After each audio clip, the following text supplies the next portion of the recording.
This is the Barbecue Central Show Archives. The Barbecue Central Show airs live each Tuesday at 9 p.m. Eastern Standard Time and is brought to you by the Barbecue Guru, makers of automatic pit temperature control devices, and a host of other products that make your barbecue and grilling life easier. Visit them online at thebbqguru.com or call them 800-288-GURU. And by Big Papa Smokers, creators of fabulous rubs, online retailer of grills, accessories, apparel, and creators of their own barbecue contests.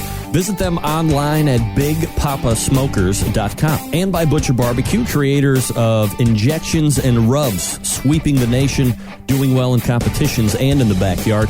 You can visit them at butcherbbq.com. And by Stephen DeFranco Jewelers, official jeweler of the Barbecue Central Show. Call 440-943-2700 and use key term Barbecue Brother when you talk to Steve, or visit them online at StephenDeFranco.com. And by Green Mountain Grills, one of the best pellet grills you can get on the market today, varying sizes, not only for your capacity of cooking, but for your budget as well. Visit greenmountaingrills.com for more information. And by El Diablo Mustard. Looking for a little bit of heat and flavor in regular old yellow mustard? El Diablo has you covered. 6 different flavors to choose from currently, and you can find them at eldiablomustard.com. And by cookinpellets.com. Have a pellet-driven cooker? Why not try out some of the best pellets on the market and will not void any of your warranties, by the way? Cookinpellets.com is the website. And by Cook Shack, a premier manufacturer of electric and pellet-driven cookers, giving barbecue classes located in Ponca City, Oklahoma. Always running some kind of a special deal. Check them out at cookshack.com. This is Jim Minion from Two Loose Screws. I'm listening to Barbecue Central. So to get that perfect barbecue, you use wood. Are you sure it's safe? Whatever. We put the lighter fluid on, strike the match, and... Oh! Should we call the fire department? That might be a good idea.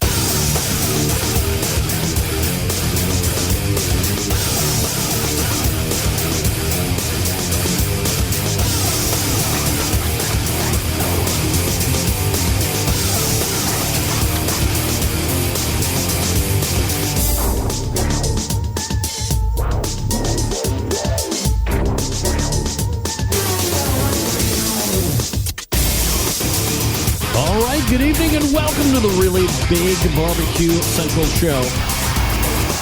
Oh yeah, it's the show that talks about all things important to the world of barbecue and grilling. Broadcasting live and direct from the Rock and Roll Hall of Fame city of Cleveland, Ohio. It is the barbecue capital of the North Coast. I am your program host, Greg Rempe. Happy to have you aboard here on your Tuesday evening. Should you see fit to jump in on the show tonight, more than happy to have you. A couple ways you can do it. Phone call 216-220-0966. You can also email the show, Greg at thebbqcentralshow.com. Anything else you want to find out about the website can be found at the main website address, thebbqcentralshow.com. And here's what's happening in case you didn't get the newsletter, which you can subscribe to on the main website itself as well. 3 spots left, and then it's all over, folks. Coming up in about 13 minutes from now. Wait, let me draw back just for a couple seconds. Tonight, it is 98% mostly all Jack recap. And in fine fashion, leading out of the box, the grand champion of the 2014 Jack Daniles BBQ Cook-Off, Darren Warth, Smokey D's, will be joining us, having quite a year. Then at 9:35, keeping in that same vein, the reserve grand champion and 2-week guest in a row, Mike Richter, Chix, Swine and Bovine. 1 and 2. And then we'll move to the second hour where we will change it up a little bit. This guy does see competitive action on the barbecue circuit. He was at the Jack Daniles World Championship Barbecue Cook-Off this past weekend as a embedded reporter for the Chattanoogian. I believe that's a paper in the Tennessee area, Chattanoogian. Unofficially, the embedded reporter for the Barbecue Central Show covering the Jack Daniles. He doesn't know that, but that's what I'm terming him here right now.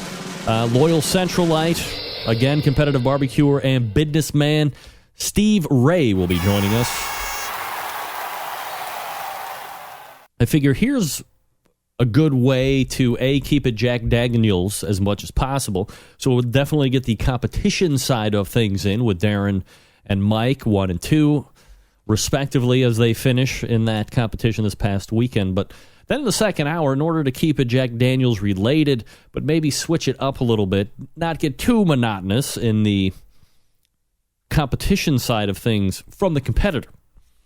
Why not get somebody's opinion who was there seeing it in a holistic sense as a omnipotent viewer, someone who has the passion for the A, industry, B, for the competition side of things, but then is able to translate it into the written word as he was making regular posts on the Chattanoogian as well. So we'll get Steve's opinion on the venue, on drawing process, on if he would like to get there someday, and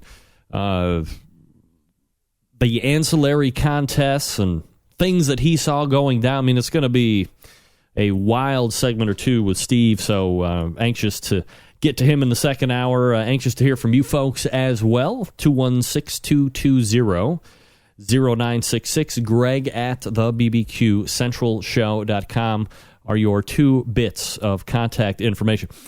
Chad Ward, I just paid a guy $2,000 to pull paneling like that out of my Florida room and drywall it, but Rempe makes that paneling look damn good. So, that's right. I could pull this out in a second. You know, I got strong muscles, and you know I'm very muscular, so I could pull that out. I mean, I hung it myself, you know, with a hammer, nail gun. You know, I got the effective lights up there, you know, for effectiveness. But yeah, I appreciate that, Chad. Appreciate you noticing that.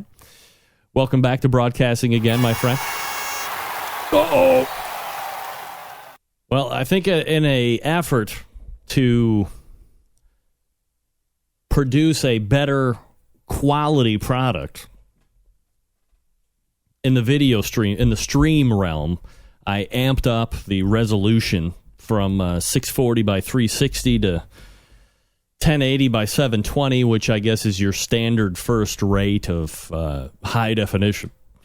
But evidently, it doesn't evidently want to play nice with everything else, and everything just crashed and dropped. So, pull it back, and we'll see how it goes the rest of the show. This is how I had been broadcasting, not last week. Last week it worked fine, you know, so I did have small communications with Kevin Bevington, who said, hey, you know, expert advice. You might not want to go too big. A lot of things could happen. Also, one of those would be your output signal and bandwidth and blah, blah, blah. And wouldn't you know that? Yeah, okay. Hey, some of us are smart and some of us are not. I'm not smart. I'll try anything once. But when it goes bad, I'll never try it again. And here's what's happened. So we're back to normal broadcasting bandwidth and resolution and so forth, and we will press on from here. Once again, the show is really a non-video show. The show was put together to be just a radio show. Everybody remember that? Oh, I liked it so much better when there was no video component. Just go back. Next week, I'm just going to have the logo up here, and I'm not going to have any video whatsoever. It's going to be great. Won't have to shave or anything. Won't have to look nice. Rich mahogany walls can get taken down, all that stuff. Yeah, really, that's what happened, Angel. What happened? All right, Darren Warth, Iowa Smokey D's coming up out of the break. Folks, let me talk to you quickly about Cook Shack. Wait. I didn't throw that one out. Here we go. Fast Eddie's by Cook Shack. Pellet Grill is a smoker and grill all in one. It is a stainless steel, 100% wood-burning, pellet-fired cooker that uses direct and indirect heat up to 800 degrees. It is the only pellet grill on the market that uses charbroiler technology. It features electronically controlled temperature to eliminate large heat fluctuations that dry and shrink meat. A pellet grill can barbecue, grill, bake, roast, sear, and smoke. Cook Shack has 2 models of pellet grills to choose from. The PG-1000 features a fully insulated double-wall rolled hood for superior heat retention, fuel savings, and maximum cooking performance. The PG-500 features a 2-way swing lid and utensil holder The PG 500 and 1000 have many great features, including 784 square inches of cooking space, easy side-loading pellet hopper, fully automated wood pellet feeder system, stainless steel cooking grate on the direct zone side that produces killer-looking seal marks, nickel-plated grill on the indirect and top racks, drip bucket, pellet ashtray, 100% stainless steel construction, warming drawer, 40 pounds of Cook Shack hickory pellets, and a 30-day money-back guarantee. All for you to take advantage of. It is a versatile pellet cooker that adds full flavor to your recipes, including fajitas, ribs, chicken, steak, desserts, sides, and large cuts of meat. It can do it all, including cold smoking. Grilling with wood pellets penetrates the food with an intense smoky flavor. When you cook with wood pellets, the fuel is consistent and the smoke more flavorful. For recipes and how-to videos, check out Cook Shack's YouTube channel. More information can be found on their website devoted just to the pellet grills at pelletcooker.com. That's pelletcooker.com. Or you can call Cook Shack at 800-423-0698. That's 800-423-0698. Tell me what more information on the PG 500 and the PG 1000. Again, 100% stainless steel construction, warming drawer, 40 pounds of Cook Shack hickory pellets, and the 30-day money-back guarantee. That's the most important thing of all. Cook on it, try it, abuse it for 30 days. If you don't like it, if it doesn't meet your exacting standards, they will take it back. No other cooker is going to take it back after 30 days. Sorry, not going to happen. Pelletcooker.com for more information or call 800-423-0698. The good folks over at Cook Shack. Darren Warth, Iowa Smokey D's, coming up right out of the break. Stick around. We'll be right back.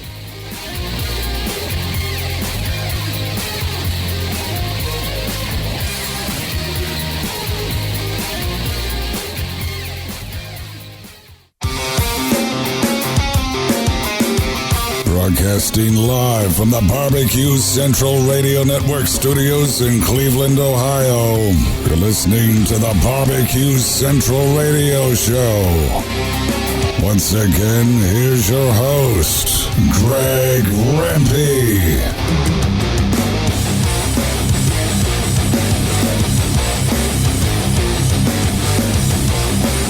All right, welcome back.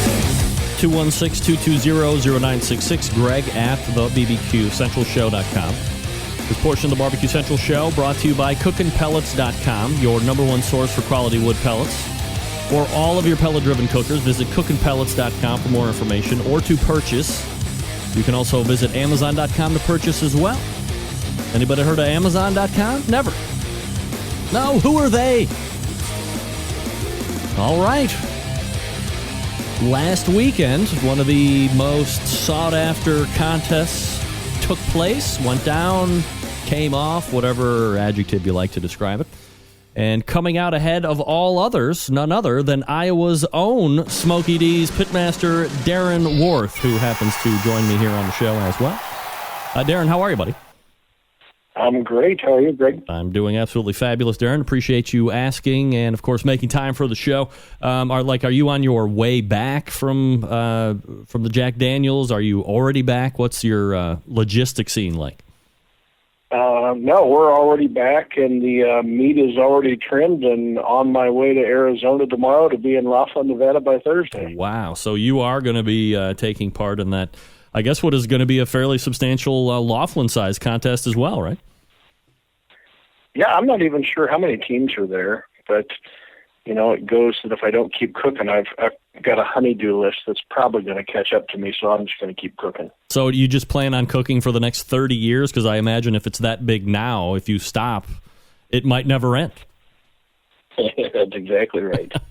Darren Warth, Iowa Smokey D's, joining me here on the show. All right, Darren, so let's go ahead and take a look back at this past weekend. The Jack Daniles is obviously one of the more interesting competitions for a number of different reasons, and it seems to be one of the 3 or 4 big competitions that, not only do every team want to try and win every year. That was horrible English. I apologize.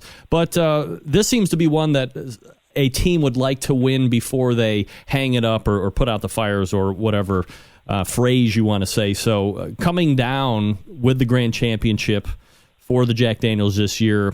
I guess as a team, and you've been doing this for a long time, this isn't something that you've been doing for 1 or 2 years, and now all of a sudden you've won the Jack. I mean, you've been at this competition thing for a number of years now, been very successful over a long period of time. So what does winning the Jack, I guess, mean to Iowa Smokey D's, to you and to Sherry? Well, I mean, it's just crazy. It's just another notch in the bucket list. I mean, we've, over the last 12 months, I've, with winning the Royal and winning the Kingsford Invitational and now winning the Jack, I kind of feel like I've won the Super Bowl, the World Series, and the Masters. It's kind of like the Iowa Smokey D's Grand Slam, right? The Grand Slam, the trifecta. Yeah. So if we look back at the contest itself this past weekend, how did you find well, let me ask you this question. How many times have you competed in the Jack so far? We actually competed 5 of our first 6 years of the Jack. We've been competing for 12 years now. So we competed 5 of the first 6 years. We had 1 year in there, I think 2008, we didn't get a draw. And then we haven't gotten a draw, even though we've had 5 and 6 wins for the last 5 years. So, we hadn't been there in 5 years. So we were kind of excited to get back. Is there anything to the mindset, when you have a drought or a draw drought, whether you're not winning the 7 in a row to automatically qualify, or to have the number of wins that you have but still not get the bung pulled to go down for that particular year, to have a gap of time, does it renew any vigor to get down there and try and win where, you had guys like Chris Hart and Myron Mixon that won 10, 11, 12 years in a row, what have you, and it's like, geez, I'm here again. At some point, you're like, wow, I've made it 5 or 6 times in a row. And then all of a sudden, you're like, man, this is like my 9th or 10th year. I'm excited, but is it going to happen? Does having a break help you mentally at all think that you're going to be able to get over the hump and pull off a victory? I'm not sure. I'm not sure it put me in any different mental state of mind. It was one of those things that, the worst day of your life is when you don't get drawn for the Jack, and that went on for a few years when you kind of became numb to it, and it's just you've got to be lucky to get into that contest. So, it's not about necessarily winning the Jack. It's about even getting to go. It's special in its own way. If you put it up there, you got the American Royal, the Open and the Invitational, which to me are, you got a lot more competition there because every champion can go there. Whereas the Jack, you had a lot of good teams sitting at home. You've been a number of times. You've done everything there is to do probably down there, learned lessons along the way. Aside from the barbecue competition, when you get down to Lynchburg, what are some of your favorite things to do to enjoy your time there? We really, like you said, we've been there enough times that when you pull into the holler the first time, it's so special, and you just have to take everything in. Our good friends David and Celeste from Blue Bloods, they were there for the first time, and we kind of watched through their eyes as they're going through and doing Miss Mary Bobos and doing the distillery tour and buying every T-shirt and knick-knack and every barrelhead and getting them signed and everything going along with getting to the Jack. Since we've been there, done that, we did have a nice lunch at Miss Mary Bobos with Tuffy Stone and a bunch of other good folks on Thursday. But other than that, we didn't do a lot. We were there to barbecue. Getting to the Jack once, as you know, could lead to maybe never even getting back to the Jack at all. So as a team, and maybe for the teams, I mean, as Sterling Ball has said on any number of occasions on this show, the vast majority of competitors out there aren't doing 25, 35, 40 competitions a year. They're doing 5 or 10, some maybe in 15 to 20, but maybe no more than that. So their opportunity to get to the Jack might not be, or you might not have as many chances, I guess you should say, on a year-to-year basis. So if you make it down there, is it almost like you have to run that risk of taking it all in because you might not get back there again? Or should you make that definitive decision going down that, hey, it's my first time and I'm just going to go to win and I'll kind of hold off all that other stuff to the side that I hear about, or vice versa, say, hey, I want to take the whole experience in. If I do well, I do well, but that's not going to be the motivating factor for me to enjoy this weekend. How do you see that, and how can you balance that? Yeah, I think once you get there, your first time that you get to the Jack, you have to take it all in.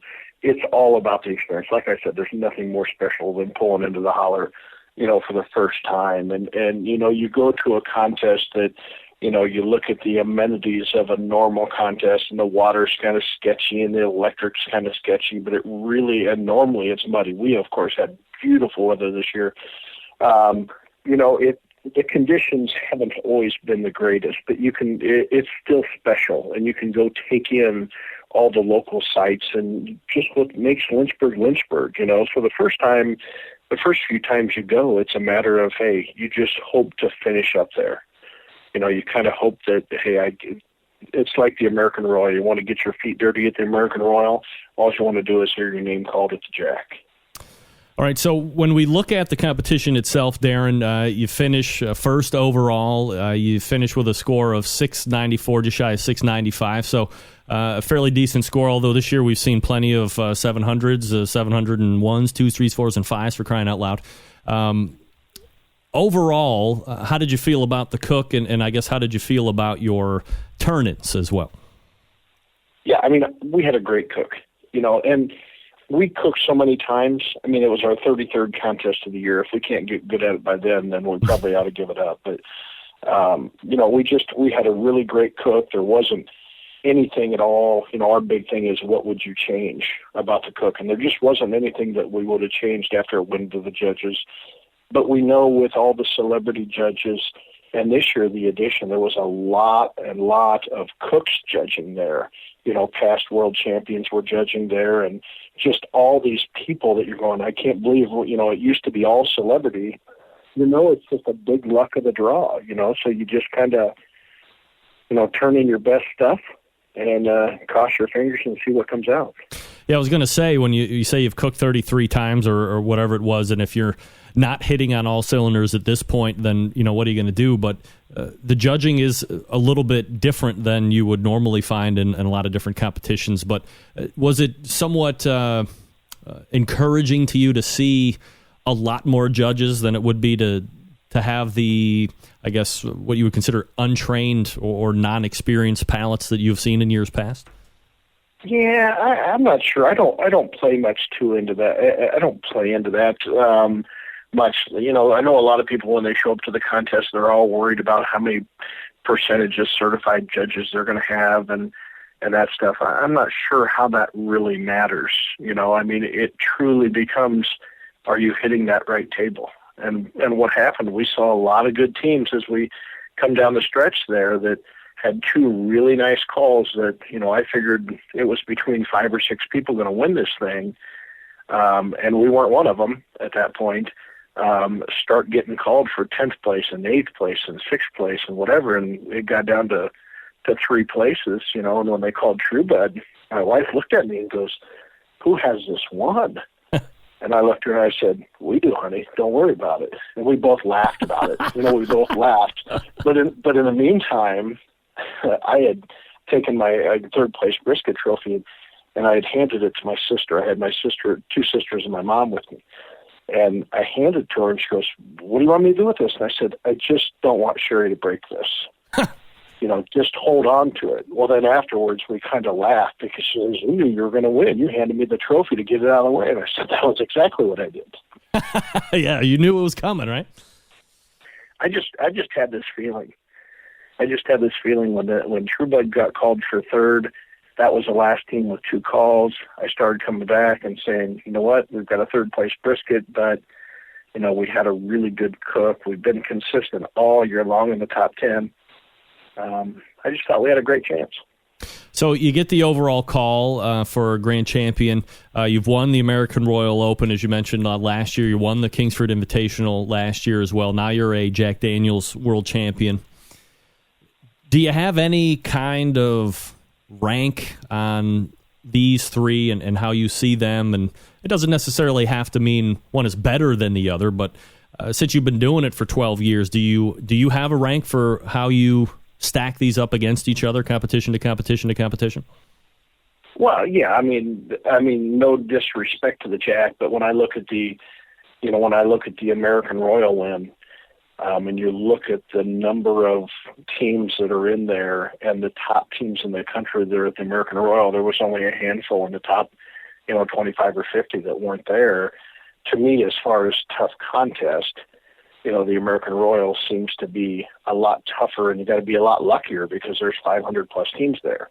The Kingsford Invitational was just special. It was just the backdrop of New York City. You're dealing with, past winners and stuff. But nothing really beats the stage experience of getting your name called at the Jack.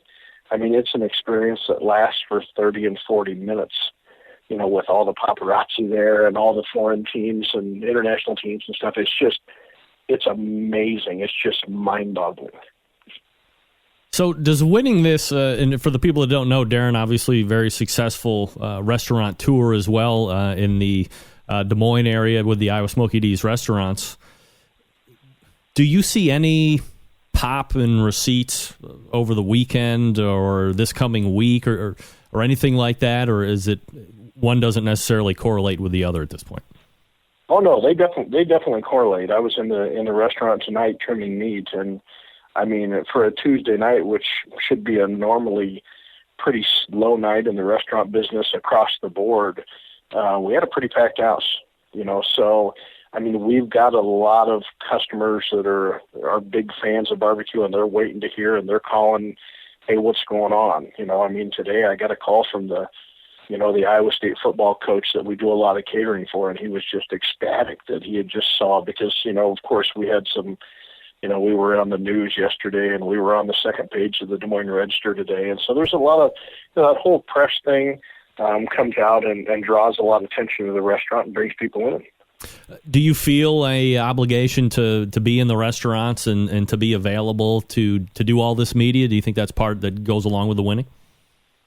Right after, I think the customers understand. Customers don't see me a lot, especially during the competition season. We've got a great staff that just, they treat that restaurant like it's their own, and I tell them, that it is their own, and they just kind of handle stuff. And so we're able to do a lot of things that most people aren't going to have, that are able to do, that really have a job. And, I don't feel like I have a job, and, I'm there to lead the team, and I do a lot of work on the road, talking back and forth with vendors and stuff like that. But as far as the day-to-day operations, it's one that I can just walk away from at any time and really not be bothered.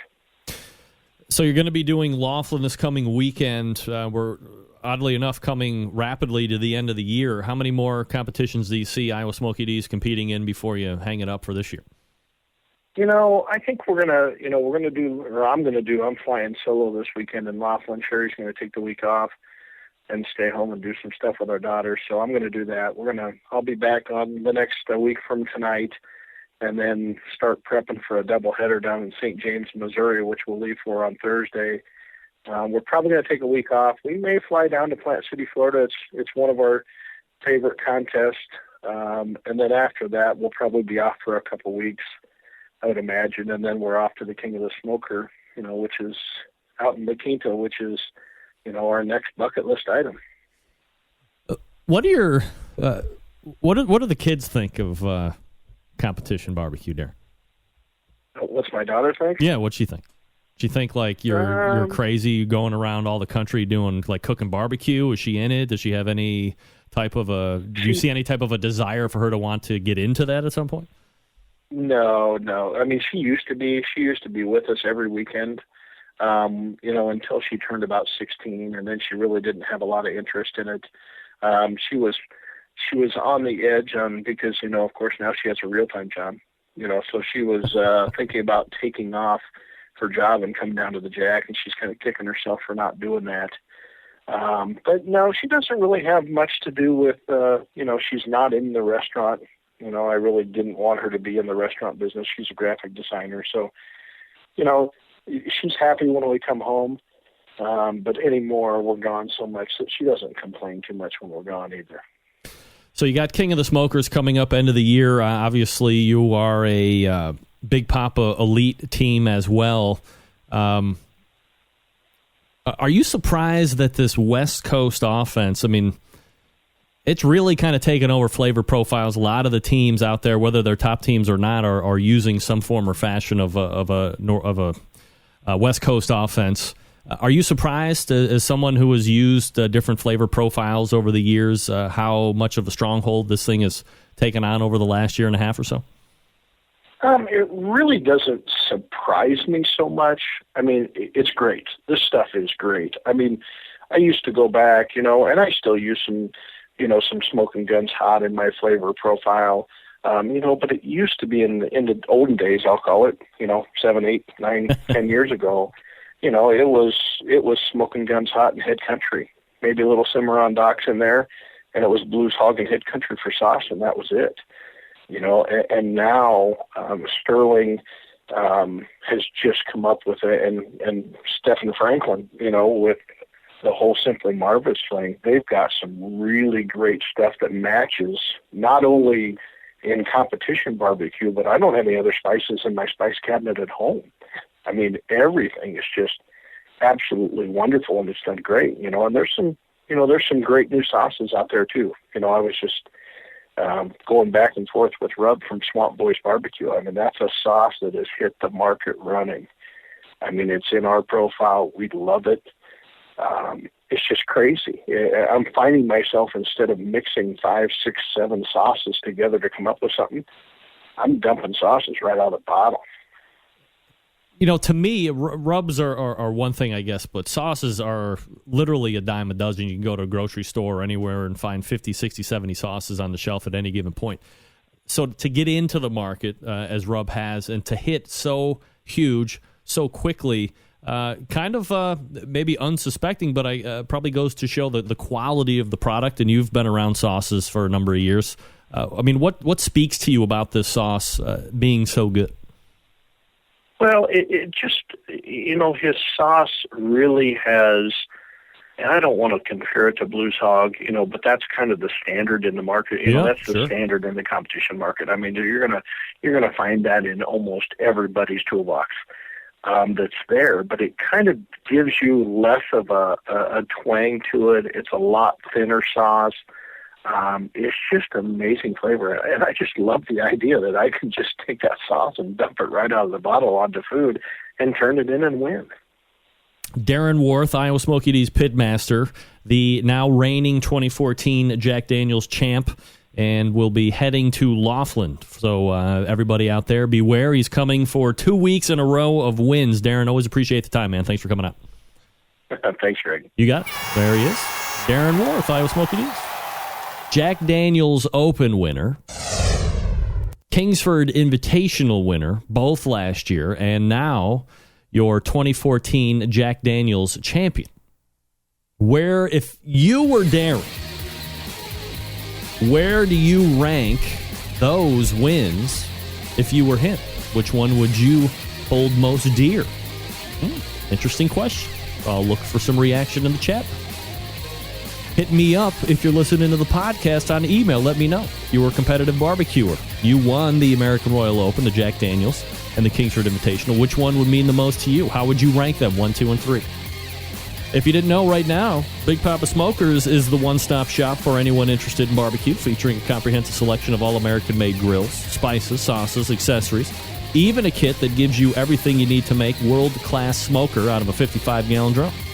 Big Papa Smokers has made a name for itself by making an award-winning line of championship rubs. The rubs have won almost every major competition barbecue event, including the 2012 and 13 World Series of Barbecue in Kansas City, the 2012 and now 2014 Jack Daniles Invitational, 2013 Kingsford Challenge, as we just learned about, and the 2014 Houston Livestock and Rodeo. Many more to come. Absolutely. Big Papa Smokers has also banded together with fellow California-based rub company Simply Marvelous Barbecue to put what has now become the West Coast offense. Defying conventional wisdom, these two California-based rub makers have cornered the market on competitive barbecue and begun to redefine the flavor profile that competitive cooks from across the country have begun to aim for. They've even created 2 of their own unique competitions. The King of the Smoker, which Darren just referenced in the last segment, that brings the best of barbecue in a head-to-head back-to-basic style competition. King of the Smoker unique in the fact that contestants may not use any electric devices, such as pellet cookers or pit minders. Contestants only allowed to use charcoal, wood, and their wits to win one of the most high-stakes barbecue competitions around. The other competition that Big Papa Smokers has started is known as the Guinea Pig, which is a cost-controlled competition that helps to bring in newcomers to the competitive barbecue world. It also features prize distribution all the way down to 10th place in each category. That helps provide incentive to get new competitors into the world of barbecue. On top of all of that, Big Papa Smokers created a unique brand ambassador program called the BPS Elite Team, featuring 15 of the best competitions in the country working together to promote camaraderie, competition barbecue, and, most importantly, to benefit children's charities across the United States. Keep in mind, Big Papa Smokers has been able to do all of this within only 4 years of being in business, turning the competition barbecue world on its head, creating their own unique competitions, becoming a staple of a nationwide restaurant chain, and benefiting children's charities from across the U.S. Just the beginning for Big Papa Smokers. The website, bigpapasmokers.com. That's bigpapasmokers.com. Thanks to Sterling Ball and the gang out there for their support of the show. Appreciate them. Support him. Them. bigpapasmokers.com. Hood him up. Get the West Coast offense going. We are back with Mike Richter to give his take on Reserve Grand Championship honors right after this.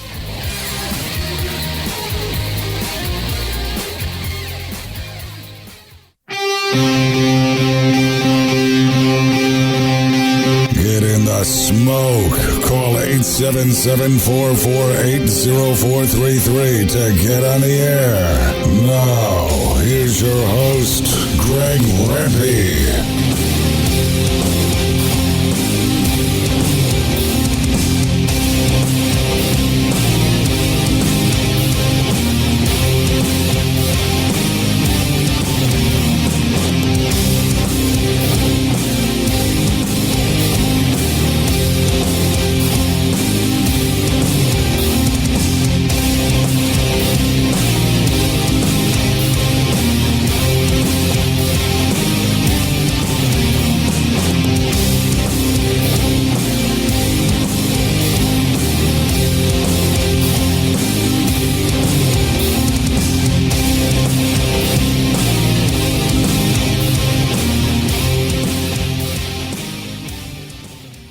Welcome back.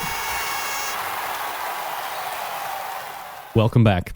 Thanks again to Darren Warth from Iowa Smokey D's. I was trying to find Mike Richter's number. I apologize. Sorry. Sometimes you don't have it all in the box. All right, so Darren Warth is your grand champion.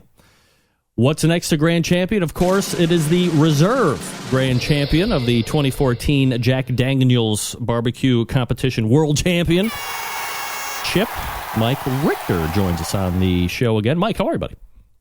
I'm doing well. How are you? Doing absolutely fabulous, Mike. Appreciate you making time for yet a second appearance in as many weeks. Last week we were talking about your really overall domination of Southern Ohio in the Ohio Smoked Meats Festival, and kind of catapulting you into a good feeling of getting down to Lynchburg, and really had a tremendous showing as well.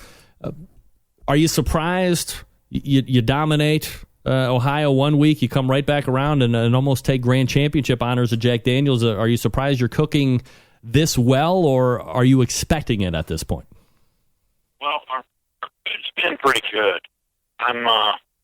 I guess I was a little surprised because I thought maybe we'd used up all our luck, in Ohio. But the food, we were happy with everything we cooked.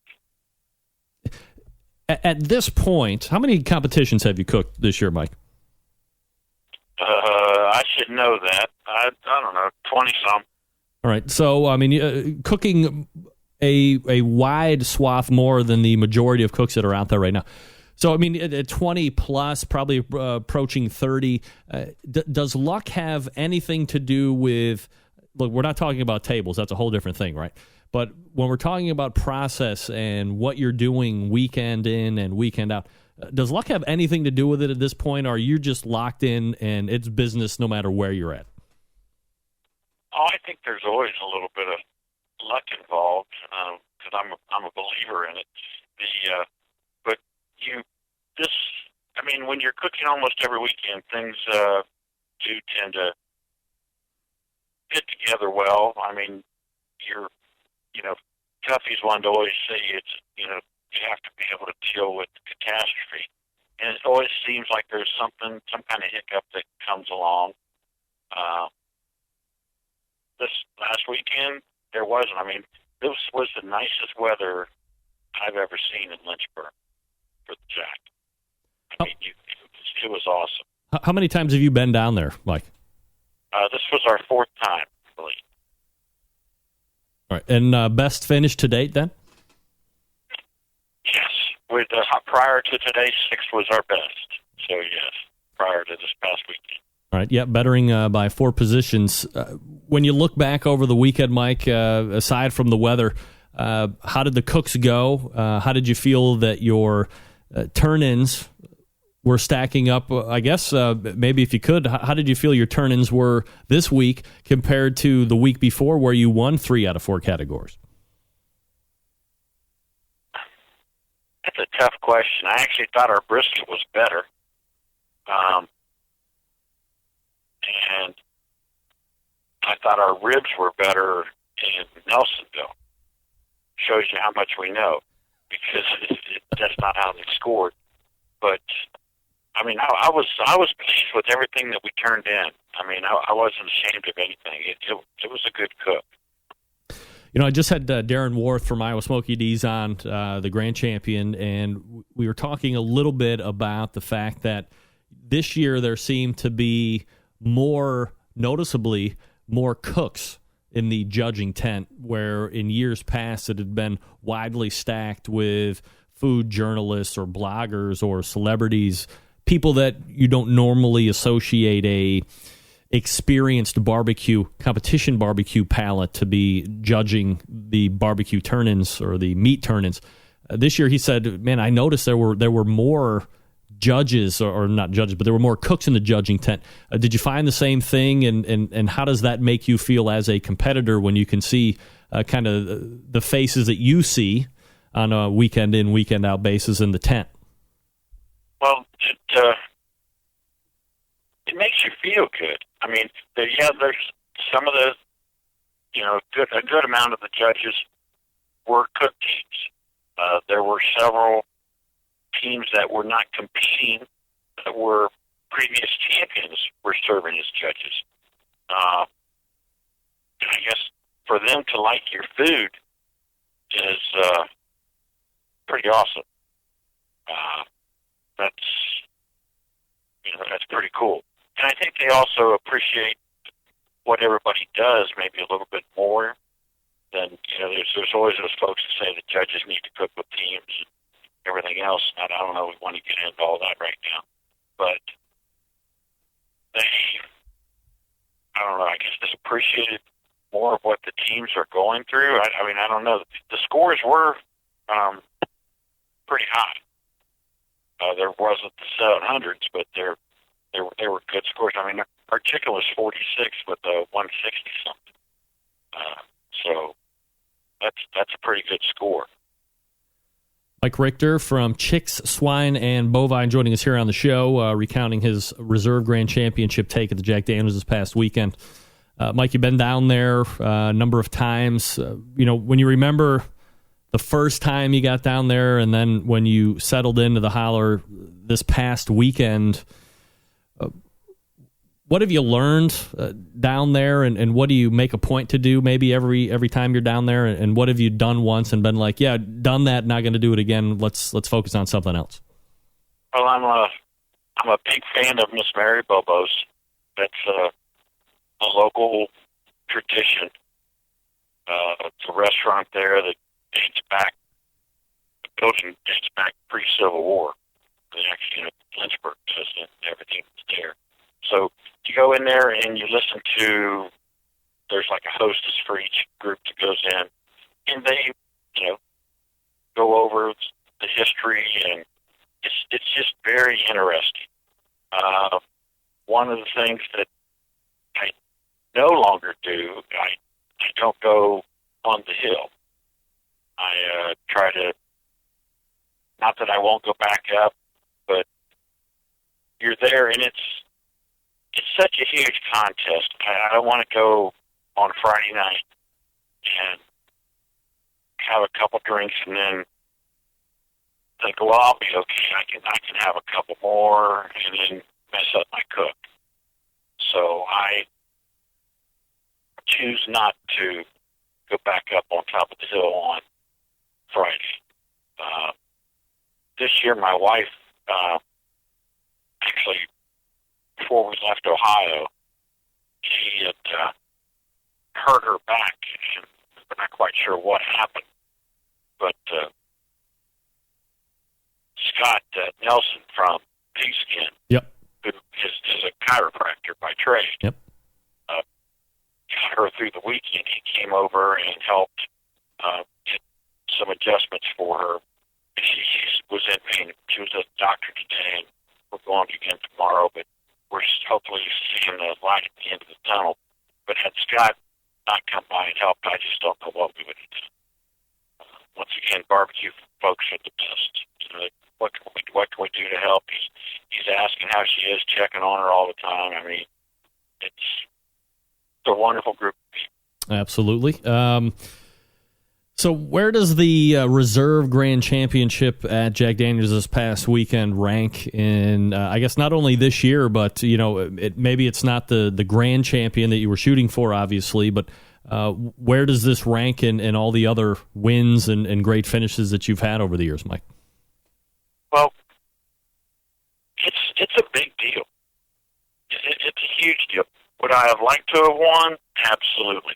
I was real happy that Darren and Sherry won. At least, if you're not going to win, you want your friends to win, and that was the case. But finishing as reserve is still a huge honor for us, anyway. It's just such a big deal to be able to get invited down there, because it's, you know, you got to go through everything to get there. It's very special. Mike, when you left Lynchburg, do you have more competitions in the chamber for the rest of the year, or was that it for you guys? Well, we're trying to figure that out. We'll be in Shelby, North Carolina, Thursday morning, and then we cooked coming every year. They've had coming. I like Plant City. We cooked Demopolis for like the last 5 years, that's traditionally our last contest of the year, which is the first week in December. I think we're going to probably not do some of those this year, just because I want to get these houses sold, and there's some work I need to do before that can happen. And so I think we need to take the time off and get focused on getting this house ready for the market, get it sold, get out of Maryland and get where it's warm. I want to go live south. Do you have a target for new Chix, Swine and Bovine headquarters? Would you like to get, you know, as far south as Florida, or would you like to stay a little bit more north at it in the Carolinas or the Georgia area? We're going to end up in Pensacola, somewhere around that area. Navarre or something, somewhere right on the panhandle of Florida. So if a storm comes, you can pack up and leave. I really do like the area. Do you have a targeted amount of competitions that you might see in 2015, or is that something that you and your wife will evaluate after you've done the last competition and might have had a few weeks off to decompress and get that energy to look at 2015 calendar? Oh, I'm guessing it'll probably be somewhere between 25 and 30 when it's all said and done. We're probably going to end up doing a class here in Maryland before we move. We've got a lot of friends up here that have been asking for a long time, and we'll probably do that before we do pack up and move. I'm still going to compete up here in this area because there are so many good friends up here, and there's some great organizers and some great contests. So we're still going to do some of the contests we've done for years.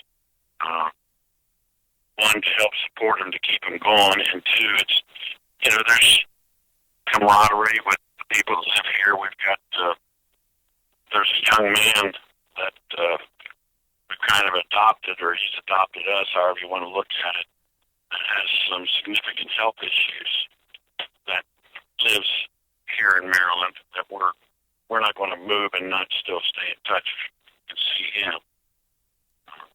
So we'll be back up this way, but we'll just get a chance to see more of our southern friends. And I opened up a facility when I was working in Pensacola and just really fell in love with the area.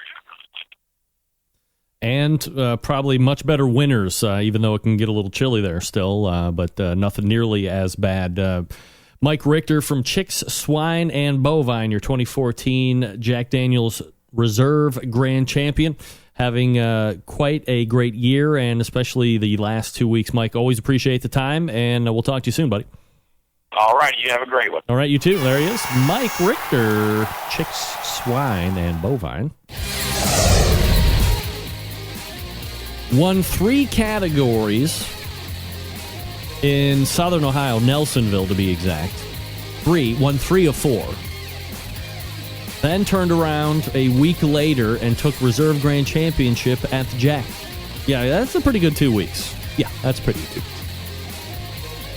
Folks, a public service announcement to all the barbecue brothers and sisters from one of your show sponsors, Stephen DeFranco of Stephen DeFranco Jewelers. Also a self-proclaimed barbecue junkie, and he's not afraid to say it. He'll say it out loud, swinging from the rooftop. Christmas is coming. That's right. Believe it or not, 2014 rapidly coming to a close. I said that back in February. Y'all was laughing at me. Oh, you don't know nothing, Rempy. 2014 coming to a close. It is.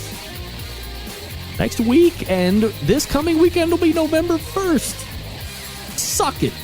Rapidly coming to a close. Christmas is next.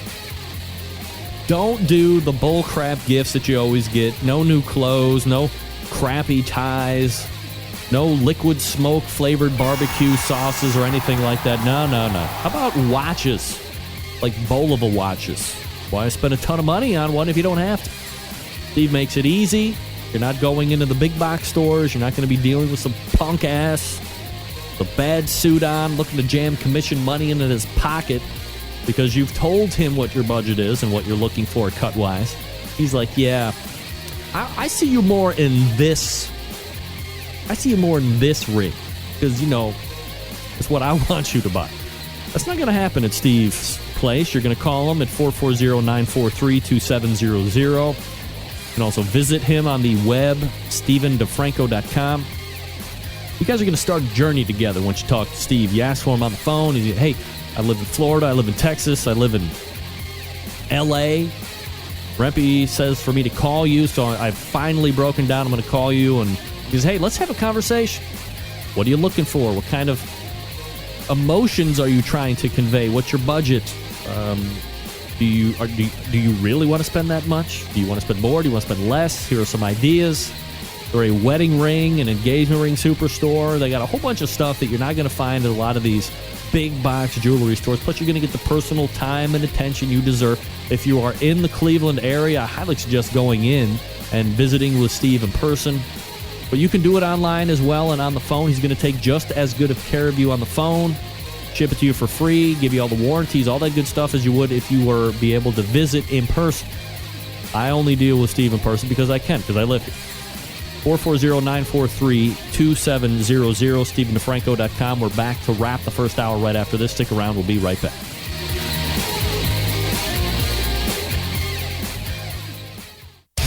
Big name interviews, advice on cooking brisket and ribs, and the only host willing to share his honest opinion on all things important in the world of barbecue. It's the Barbecue Central Show.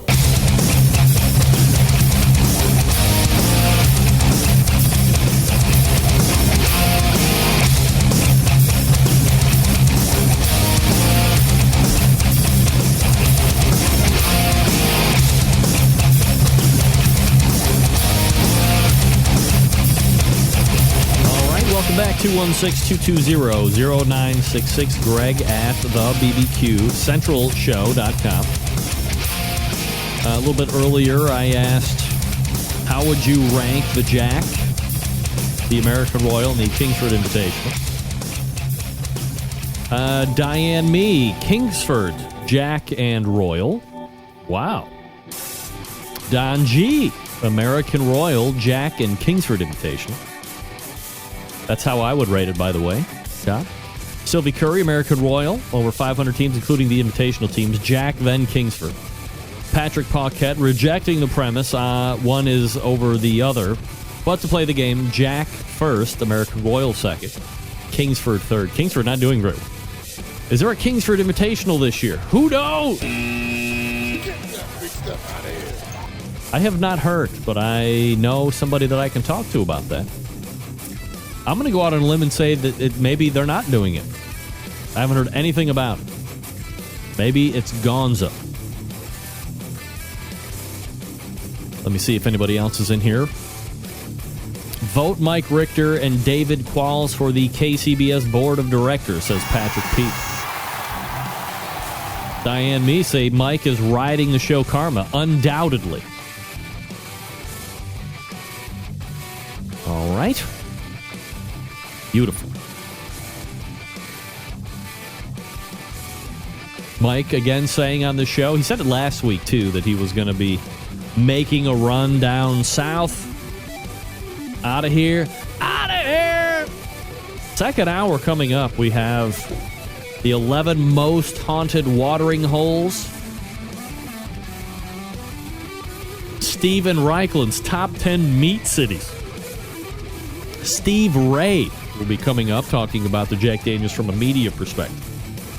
Your phone calls, your emails, 216-220-0966. Greg at thebbqcentralshow.com. Your 2 bits of contact information. You can find out more about the show at thebbqcentralshow.com, like if you want to sponsor the show, or partner with me, give me all your money. I'm here to take it. Give you something in return.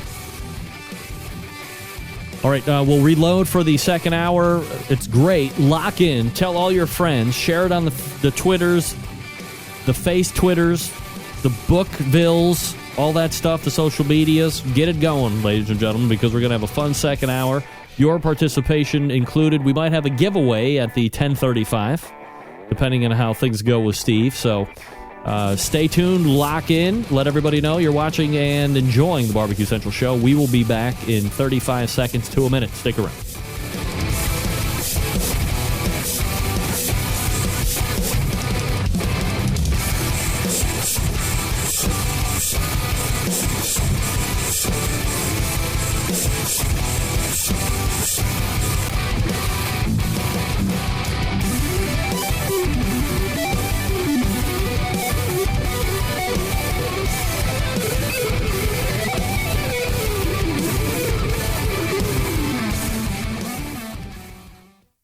This is Bobby Rimpey from Cleveland, Ohio, and you're listening to Barbecue Central. From my heart and from my hand, why don't people understand my intention? Happy to have you aboard here for the really big barbecue show. We cook because we have to, and we grill because we want to. Fine, how's it going? You have a great show. I'm a big fan. So what seems to be the problem here? This man looks like he's dead, and he's in the crackle. Charbono! It's all about the charbono, dude! Succulent fish, what? He ate 54 wieners. But listen, Lavernius, shake a face. I'm shaking like a dog shit peach seeds. We have top men working on it right now. Who? Top men.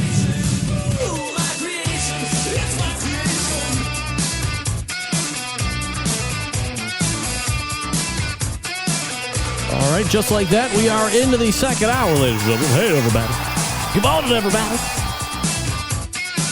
You have found the Barbecue Central Show. This is the show that talks about all things important in the world of barbecue and grilling. We do broadcast the show live and direct from the Rock and Roll Hall of Fame city of Cleveland, Ohio. It is the barbecue capital of the North Coast, and I am your program host, Greg Rempe. Happy to have you aboard here on your Tuesday. Everything you want to find out about the show. The website, right there, thebbqcentralshow.com. Archives, links, sponsors, how to sponsor the show, stuff about me, pictures, some, not a lot. All that stuff can be found right there. Subscriptions to the web shows. You can get replays of this show or watch the live stream on Roku, which is an Internet Protocol television thing. You download the Outdoor Cooking Channel app on Roku, and boom, you're off and running. Number of different IP televisions as well have the Outdoor Cooking Channel app, so be sure to check those out if you're somebody that likes those type of things. The Internet Protocol television. All right, ladies and gentlemen, Stephen Reichlin's top 10 meat cities in the United States. Let me go from 10 to 1. I should go from 10 to 1. All right. Number 10, the great city of North Carolina. Wait. Get that big stuff out of here. That's a state. All right. It's not one city, but a whole state going hog wild for pulled pork at such landmark barbecue joints as Lexington Barbecue in Lexington, Wilbur's in Goldsboro, the Skylight Inn in Ayden, the Pit in Raleigh, and the new Ed Mitchell in Durham. Number 9, believe it or not, Washington, D.C. Yeah. Never mind all the pork that gets generated by Congress. Don't miss the herb-smoked steaks at Del Campo and the spit-roasted whole lamb at Copnos. Number 8, Portland, Oregon. Portland, Oregon. You know who's from Portland, I think? No, not. Never mind. I'm not going to say it. I would have been wrong. Portland, Oregon, the Secreto at the Imperial Restaurant, the Asado Argentino at Ox Restaurant, the Porkstrami at Tails and Trotters. The Meatropolis on the Willamette River has become a carnivore's paradise. Number 7, the Windy City of Chicago, Illinois. Sure, they have landmark steakhouses to rival any in North America, but Chicago gets Stephen's vote for its unique Italian beef sandwich. Yes, if you want it with hot peppers.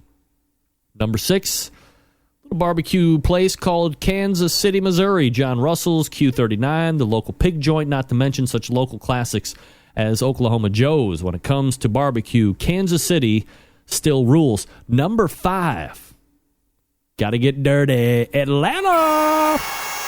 You don't believe me? Sit at the bar at King and Duke and watch steaks, chops, and burgers roll off the monster wood-burning Inferno grill. Number 4. What do you think about number 4? Anybody? Brooklyn. No sleep. Hometown barbecue. Brisket Town. Fet Sow. Not to mention the legendary Peter Luger Steakhouse. Hey, my New York peeps in the instant chat room, has anybody been to Peter Luger's? Don G just signed off for the night. He's got to go to bed.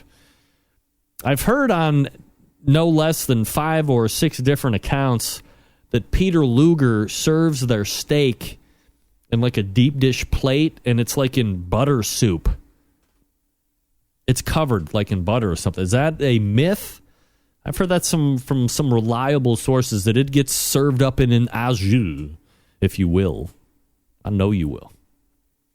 Number 3, typically not known for meat, but according to Stephen Reichland, Los Angeles.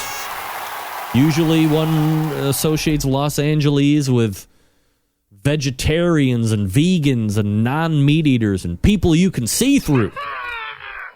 Not just in the metaphorical. Never mind.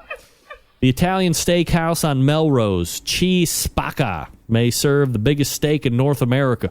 The 4-inch thick, 50-ounce wood-fired grill, Costata alla Florentina. And that's just the beginning.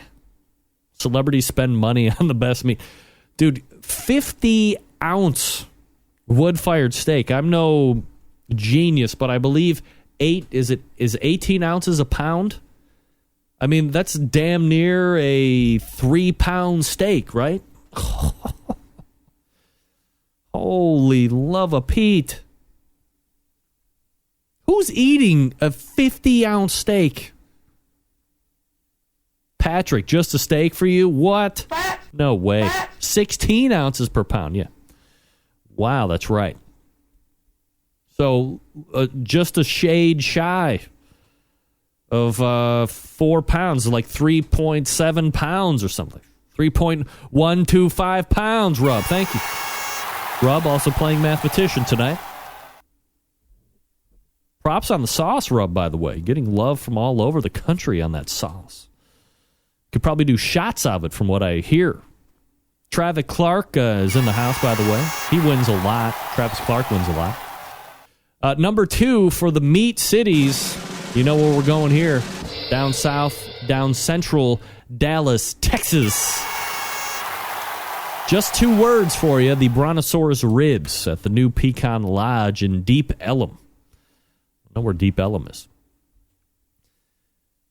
Where is Steven Reichland's top meat city? Anyone? You know it. You love it. Everybody would guess it if I gave you the option of guessing it, of course, and I just did. Boston? No. Sorry. Little place called Austin, Texas. As Steven puts it, where else do people start lining up at 8 a.m. at Franklin or Le Barbecue? Craft Meats and other great barbecue joints that won't open until 11. Doesn't anyone in Austin have a job? Yeah, my job's to stand in line. Rub says his barbecue sauce goes great in Bloody Marys as well. I've never been a big Bloody Mary fan. Maybe because I don't usually wake up with a hangover. Don't need the hair of the dog on this guy. All right, where was my next list? 11 haunted watering holes. Here's your haunted watering hole list. Number 11. George Martin Strip Steak, Great River, New York. Alongside the celebrations, drinking, and dancing, there were also accounts of theft, murder, and debauchery. You know me, I love decadence and debauchery. That's right. Yeah, I love it. Decadence and debauchery, I'm all about it. I would love it. How about Lons, the Hermosa Inn in Scottsdale, Arizona? The spirits of Lons at the Hermosa are quite active, but always friendly, says the director of food and beverage. Then you have May Bailey's Place in Dauphin Orleans Hotel. Jeez, oh, Pete. That's in New Orleans, by the way. There is a Cortesian bartendress who haunts the bar. And the longtime history and tradition has it that she frequently moves around the bottles to her own liking. Yeah, that's because she's a ghost alcoholic, ladies and gentlemen. Hey, all right. How about the Hotel Monteleone in New Orleans? So we have a theme going on here, which means scary places happen in Arizona. You have the Newburgh Inn in Nazareth, Pennsylvania. For those of you out there, the Old Town Pizza in Portland, Oregon is a haunted watering hole. The Herringbone in La Jolla, California, well known for its haunts. Gadsby's Tavern, Alexandria, Virginia, a lot of history there.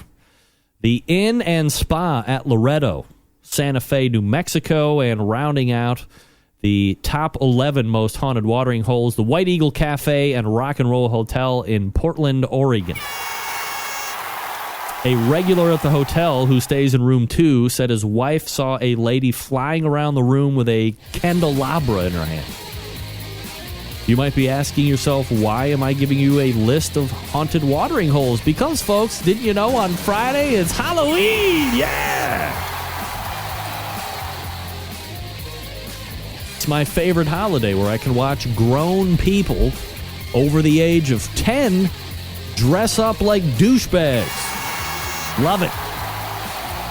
Love it. How old are you people that's still dressing up for Halloween?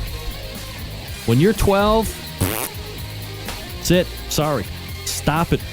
Just stop with your dressing up. 216-220-0966.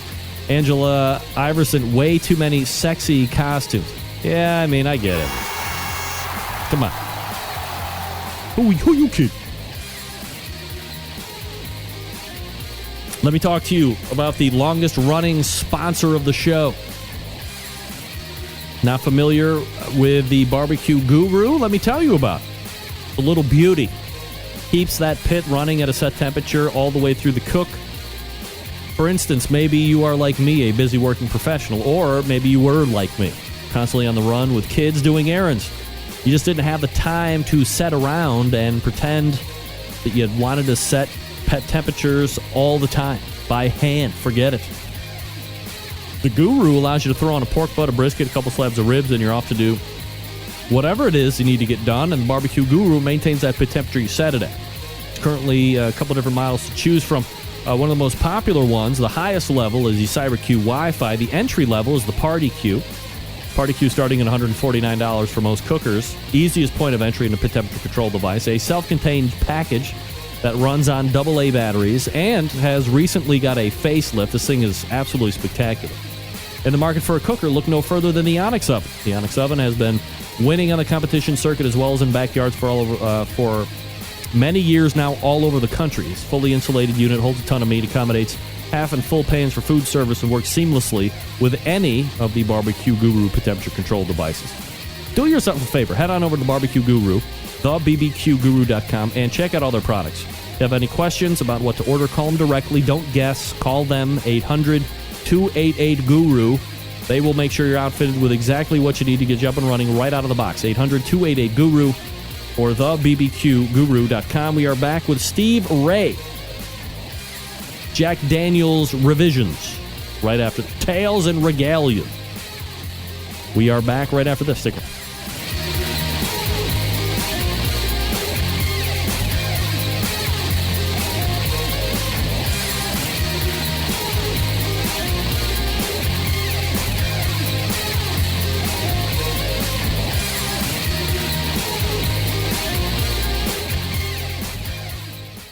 Broadcasting live from the Barbecue Central Radio Network studios in Cleveland, Ohio. You're listening to the Barbecue Central Radio Show. Once again, here's your host, Greg Rempe. All right, welcome back. 216-220-0966. Trusting your butcher, Dave Bosca, going as a mad butcher. Just a mask and an apron. No! My eyes! If anybody can pull it off, it's not Dave. Just kidding. Visit butcherbbq.com. Oh, damn it. I'm not going to be able to fix that now. I apologize. 216-220-0966. Greg at thebbqcentralshow.com. My next guest, a competitive barbecue cook, a businessman of sorts, and this past weekend, helping the Chattanoogian out by writing a number of stories during his time down in the holler at Lynchburg, Tennessee this past weekend. Let's go ahead and race over to the hotline and welcome in first-timer to the show, Steve Ray, joining us. Steve, how are you, bud? Hey, Greg, what's up? Oh, nothing. I appreciate you making time for the show. Have I caught you outside? And I don't want to alarm you, but there's a fire behind you. Oh, I know. Watch out. No, it's just a beautiful night here in Tennessee. We built a fire down here in Ottawa, and it's just really nice, really nice. Yeah, I have to say, I've looked at the city name for like the last year and a half, and I'm like, man, how the hell do you say that name? So it's Ottawa, right? It's Ottawa, Tennessee. Let me get you off here, man. I got too many people out here. All right, so Steve, let me ask you something. You are Well, let's get a little background about yourself. I guess what you're into professionally, and then obviously you are into barbecue as well, a faithful Centralite, which I appreciate. But I guess how did you get into barbecue first and foremost, and I guess secondarily, what do you do on a day? My day job is I'm right here. All right. I'm right here. My day job, I own a service station here in Ooltewah, Tennessee. It's right outside of Chattanooga, just north of Chattanooga, and we've been there 31 years. And it's a mom and pop service station, just like the old timey ones. And a lot of fun working there. A lot of fun. Do you race out when people pull up to the pumps and like do all the self-service stuff, or do all the full service stuff still, or is that like nowhere in existence anymore? No, we have a couple of people that we still help. We pump so much gas, we had to put all the pumps on self-service. But we still have if they need help, older people, senior citizens, people that have a hard time getting gas, we run out there and we help them. I know my customers, and they know they can come there and get treated right. Steve, what's the deal with gas? I mean, it's all over the place. I'm going off on a complete tangent, and I apologize, but I don't know anybody else that deals with gas except you. I go to the pump 3 weeks ago, and we're at $3.25, maybe $3.35 here in the Rock and Roll Hall of Fame city. I fill up today. We're at $2.90, which part of me wants to go, holy shit, what a great deal. Except like 6 or 7 years ago, it was maybe $2.25 or whatever it was. What is going on with gas, and how can we fix this so we're back to like the $1.25 or $1.50 a gallon? Yeah, well, in Ooltewah, we're $2.59. What? Yeah. Oh, yeah. I'm moving to Ooltewah, Steve. Here I come. Come on, everybody else is too, Greg. Yeah. The thing that drives gas is really it was a function that was designed to lower prices for airline fuel, and it's on the futures market, and people trade. It's a commodity, reformulated unleaded gasoline is what it's called, and it's on the futures market. It's a commodity, and a lot of times you'll see people will jump out of the stock market when the stock market drops. They'll run over to commodities. They'll buy gasoline, and you can literally sit at Panera Bread and manipulate the price of gas.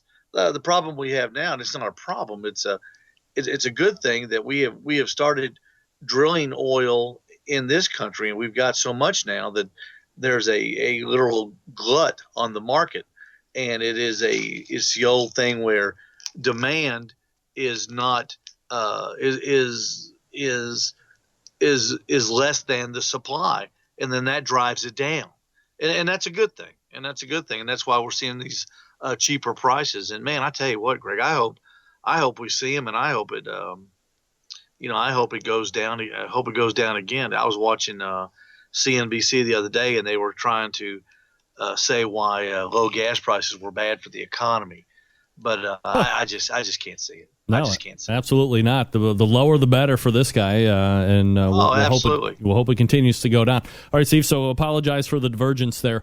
That's okay. I'm used to it. Obviously, Tennessee is known for barbecue as well. I don't know if we call it a mecca yet, but steeped in tradition of barbecue and perhaps whiskey too, as you were partaking in nip there.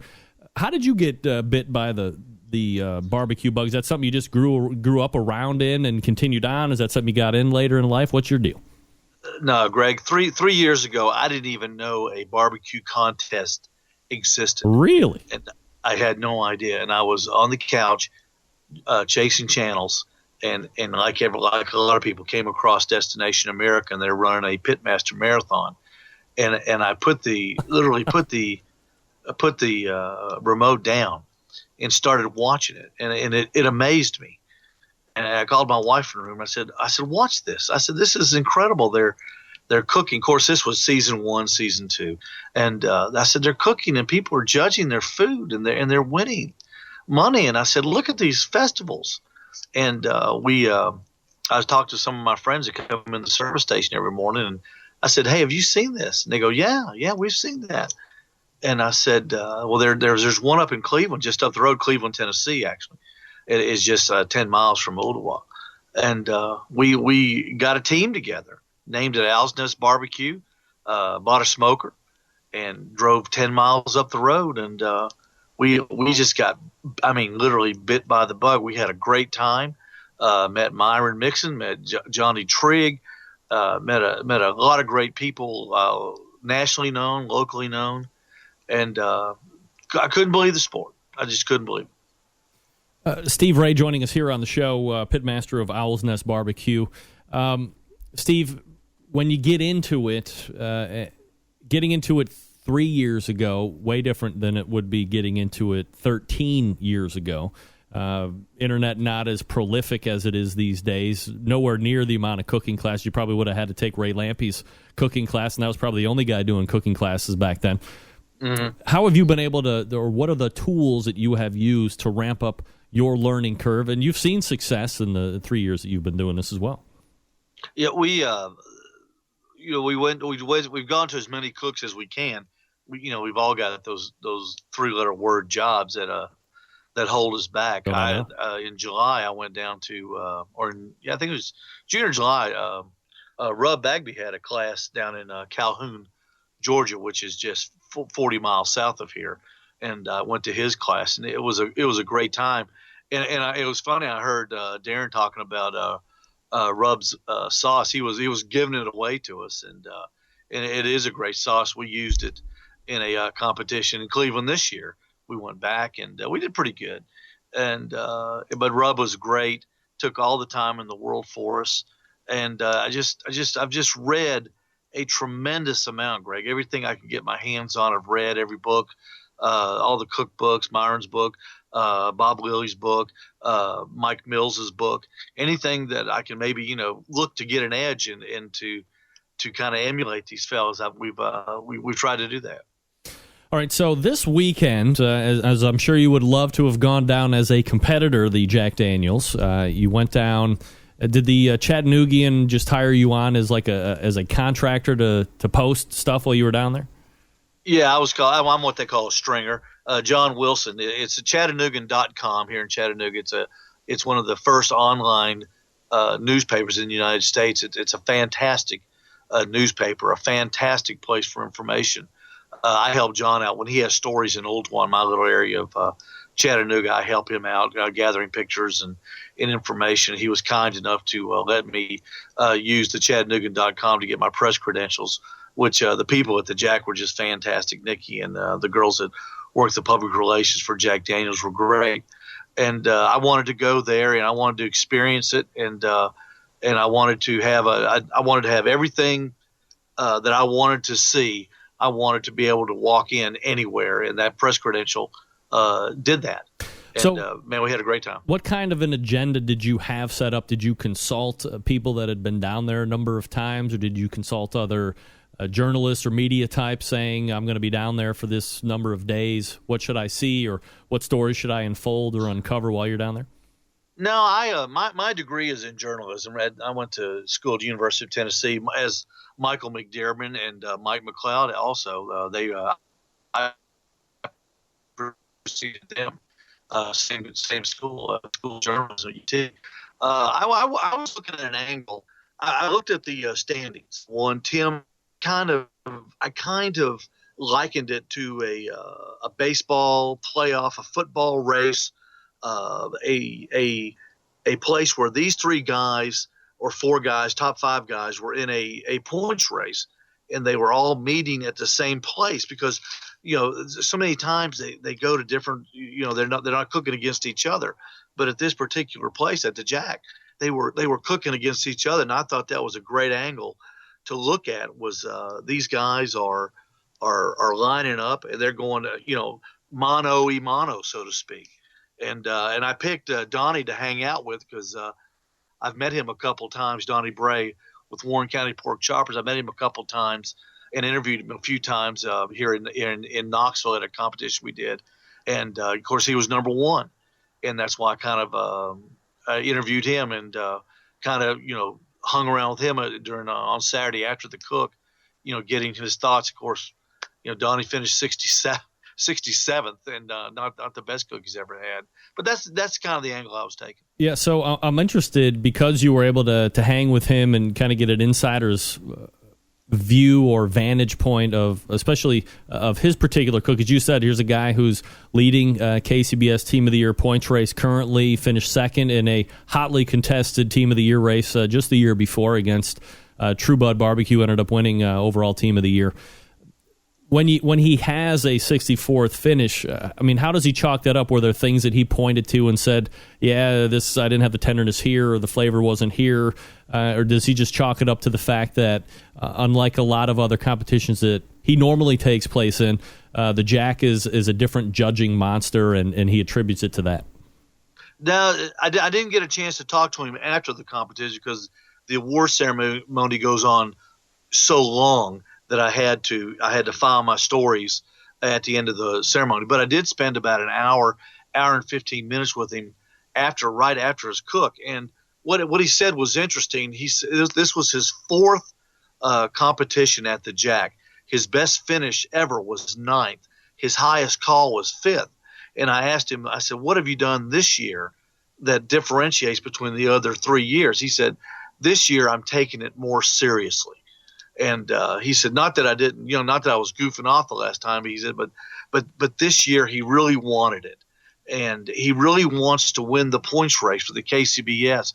As a matter of fact, he said next to his family and his business, the KCBS points race is the most important thing to him right now. And Greg, I'm telling you, you could see it in his eyes. He is dead serious about that. And I didn't get a chance to talk with him after the competition because, like I said, the contest lasts so late into the night and the award ceremony. But I'm sure he was disappointed. But he did say when I was talking with him before that if he didn't do well, that he wasn't going to let that scar him. That it was on to the next contest, and he is coming to Chatsworth, which is just 40 miles south of Chattanooga, on November 14th and 15th. And I heard that Tim was coming too. So what amazes me is this is kind of like the last major of the season, but they're not done. They're not done cooking yet, and it's still, the points race should be great. Steve Ray joining me here on the show, recapping the 2014 Jack Daniels as he saw it. Steve, some other things that really stood out to you, I guess, just in a general sense, as you get down into the holler, and things that you were like, wow, I didn't recognize that, or here's somebody I got to meet that I didn't expect to, really positive things that you saw down there. I didn't hear you, Greg, really well. You were kind of breaking up. Just repeat it real quick. Yeah, just I guess maybe one or two other things here before the break. When you got down to the Jack Daniels, some things that jumped out to you as things that you didn't anticipate seeing, or somebody you got to meet that maybe you didn't anticipate meeting. Well, the first thing I saw, Greg, is this venue is enormous, and I had no idea that it was going to be as spread out as it was. Donnie and Tim were like two cooks apart. Tuffy was there. He was like three cooks down from Donnie. He's got a real closed cook, obviously, because he's so famous. I did get to spend a lot of time with David Bosca and his brother Martin, which is my favorite cook. I use David's products, Butcher Barbecue, in our competition team, and he and Martin were fantastic. And what I didn't know about Martin, I found out that Martin is a auto technician, just like I am. So that was kind of neat. When you are looking and going up and down the whole venue and seeing all the teams that are there, do you earmark some people that you think might have a better shot at winning? Because I know you're following the competition season, and maybe you have some personal favorites as well, or because of this competition and the way it's typically set up, is it hard to pick out who you think, or is it hard to handicap an event like this? Maybe that's a better question. Yeah, it is, and it is, and it's just like trying to handicap the Masters. I think this tournament, this Jack Daniels, is very, very similar to the Masters golf tournament. Matter of fact, the number of teams, 92 teams, is about the number of players that are invited to the Masters. Traditionally, the Masters golf tournament is the easiest golf tournament of the majors to win because there's so few people and so many people are brought back past champions. But in the case of the Jack, it's not like that because everybody is cooking and there are past champions there. But you have to prove yourself every year, and even if you win it, it's not an automatic. You don't get automatically invited back. So I think it's a tough one. I think the American Royals probably like the PGA, if you want to, the PGA golf tournament, that there's so many people there, it's hard to win too. But the Jack, I think it's something special, and I really do. I would like to see barbecue competition. I think if we're going to cover it as writers, as journalists, and as talk show hosts and people that are interested in this, I think we need to. I think the Kansas City Barbecue Society, or whomever, needs to set up like these are the majors, and promote the people that have won these golf tournaments or these barbecue tournaments, and say that these are the guys that have won the majors. And I think that would be an interesting way to go about it. Steve Ray joining me here on the show. Steve, did you get a chance to interview Iowa Smokey D's after the win? Oh, no way! You couldn't have gotten close to Darren and his wife. They were swamped. History Channel was there doing a special show. I really wasn't sure what the show. There's some sort of a pilot about barbecue, so I'm looking forward to seeing it. But they were mobbed, and I did get up there and I got some really good pictures. But you didn't have to interview Darren. They were just as happy as they could be. And the thing that they didn't tell you is that Darren and his wife won $10,000. So this wasn't a shabby, this is no shabby affair. It's some serious money changing hands there. Matter of fact, at this Jack Daniles cook-off tournament this year, the prize money went over $1 million since it started 26 years ago. Yeah, so they are over the $1 million mark. So it's headed in a big direction. It really is. Steve, can I hold you over for one other short segment here for the break? Absolutely. All right. We will come back with Steve Ray. We'll talk a little bit more about the Jack Daniels and his time there. Let me talk to you quickly about the guy we were just talking about, Butcher Barbecue, Dave Bosca. That's right. If you're like me, always thinking about ways to step up the barbecue and grilling game, no better, no easier way to do that by adding a little Butcher Barbecue to your arsenal. Here's the website, ButcherBBQ.com. We all know Butcher is well known for the injections, the pork injection, the beef injection, the prime injection, the bird booster, now the open pit pork flavor injection, selling like hotcakes. These flavors have really become what most teams consider to be the competition standard in their respective categories. The beef, the pork, the chicken, available for sale right now at ButcherBBQ.com. Now, perhaps you're looking for the go-to rubs, the go-to sauces. Don't go to another website. Stay right here, ButcherBBQ.com, because they have a full line of award-winning rubs and sauces. For instance, the steak and brisket rub, my favorite rub, the honey rub, which is 50% of the North Coast offense. I've deemed it the North Coast offense. Some of Dave's honey rub, some of Big Papa Smoker's sweet money rub, and boom, you're off and running. The honey rub has garnered an awful lot of attention. You've seen Dave use it on the TV shows that he's been on. It's been widely acclaimed on the internet in years past as well, winning awards. If you use the premium rub, make sure that you inject with Butcher's because it's formulated to work with that injection, a perfect 1-2 punch to impress judges and friends alike. Last but not least, of course, that barbecue sauce, the sweet barbecue sauce. Look, when it comes to sauce, I'm as picky as it gets. Butcher's sweet barbecue sauce wins in every category for me. Not overly sweet, nice slice of tang, just right amount of back-end heat. For crying out loud, no liquid smoke. That's right, I said it. Dave took the time and effort to make quality sauce, and he didn't take the easy way out like most people do when they add the liquid smoke. Forget about it. Grab a box of 6. It's going to go quick. You'll thank me for it. Don't worry about breaking the bank on shipping either. Relax. Items totaling up to $55 ship at $8.55. I'm sorry, at $8.50. Between $55 and $200, ship at $9.75. Anything over $200 ships for $0. The easiest way, go to Butcher BBQ, get $200.01 worth of stuff, and have it shipped for you for free. Easy to do. Head on over to butcherbbq.com. Stock up now. That's butcherbbq.com. Butcherbbq.com. Butcher's Barbecue. Always trust your butcher.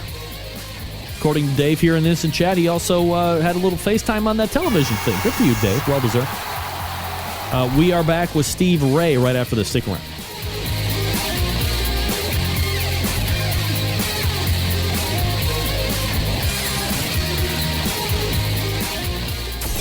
Big name interviews, advice on cooking brisket and ribs, and the only host willing to share his honest opinion on all things important in the world of barbecue. It's the Barbecue Central Show.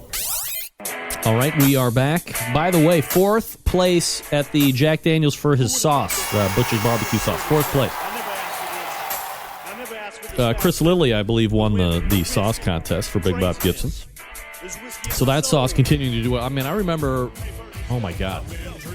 Actually, I don't remember how long ago it was, but I had an interview once with Chris Lilly of Big Bob Gibson's when he was talking about how him and Don McLemore came up with that red sauce that is continuing to win low these many decades after the fact. So congratulations to him, and most importantly, Dave Bosca for taking 4th overall in the sauce. Way to go. All right, Steve, welcome back, and thanks for hanging with me through the break there. You bet.